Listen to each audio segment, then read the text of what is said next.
Contempler est action.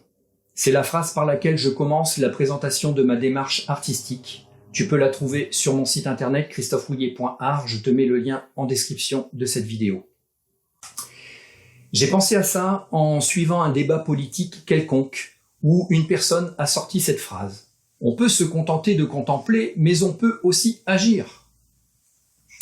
Ça, on l'entend sur n'importe quel sujet, comme si attendre, observer, avoir un regard extérieur consisterait à ne pas vouloir le progrès, à vouloir le retour de la lampe à huile et le modèle Amish, comme dirait l'autre.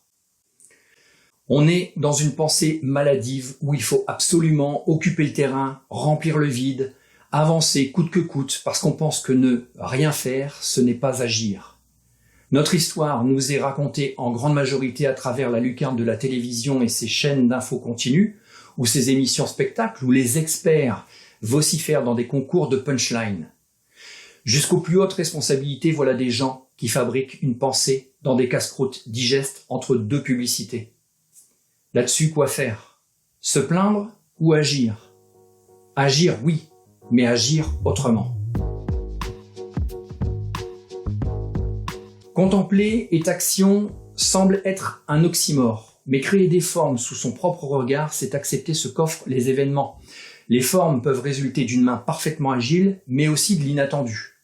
Et c'est ça, souvent, qui terrifie tout le monde, l'inattendu. À chaque fois que je crée une œuvre, je suis presque abasourdi par le résultat.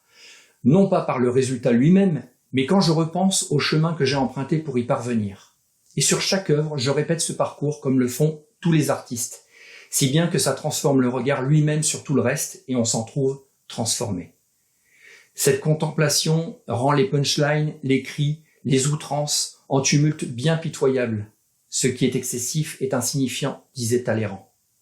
Dans le silence feutré de l'atelier, dans les découvertes que font les galeries, dans l'espace des musées et désormais dans la confidence des relations que tu peux entretenir avec les artistes via Internet, se jouent les révélations profondes de notre histoire, se met en perspective notre actualité proche avec l'évolution du monde, sans les cris, mais dans un mouvement intime. Parce que lorsque tu regardes, accueilles et intègres, tu prends la dimension de 1000 lieues, de 1000 siècles. Je le compare à ce que la nature offre.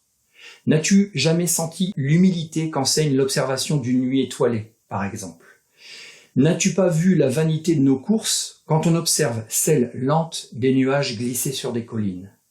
Ou encore, même si tu ne penses pas à tout ça quand tu contemples, ne t'es-tu jamais senti être le vent dans les feuilles des arbres, ou même encore simplement extrêmement présent, sans penser, parfaitement vivant? Ça semblera à certains des images d'Épinal ou encore des stéréotypes bien mièvres, mais c'est une réalité là dehors parfaitement accessible. La nature, sa sagesse faite de diversité et d'invention, comprenant des temps différents, intégrant la mort dans la vie, se donne toujours à notre regard et le problème ne vient pas de ce que ça n'existe pas, mais qu'on ne le regarde plus. Beaucoup ne se sentent plus concernés.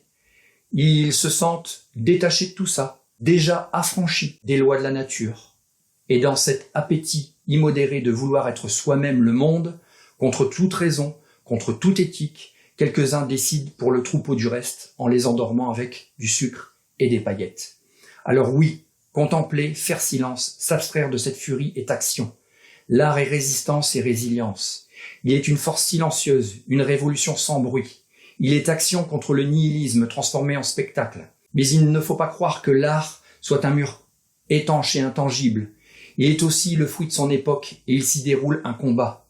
L'œuvre Le Comédien révèle à quel point il peut être le jouet de la comédie humaine, une machine à buzz très vite digérée par les grandes marques. Et lorsque l'on voit aussi le nouveau théâtre des réseaux sociaux, où les artistes se mettent en scène quotidiennement comme un bon sandwich gras et alléchant. Peut-être même verra-t-on un jour une émission de télé-réalité avec un jury de galeristes et de collectionneurs qui décidera qui aura le droit d'exposer dans un grand musée d'art contemporain. Mais il y a plus grave encore, et c'est déjà présent. C'est quand les œuvres relèvent de la pulsion de mort. Non pas celle qui s'adosse à la vie comme une leçon de la nature. Je parle de celle qui est pure destruction, qui est pure attirance pour le néant.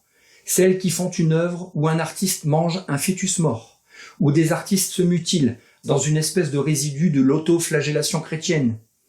Hier, c'était aussi les futuristes, séduits par le fascisme et la guerre, toujours dans cette fascination de la vitesse, du spectacle, du choc. L'art doit donc être fort d'artistes qui luttent contre ces porosités dangereuses.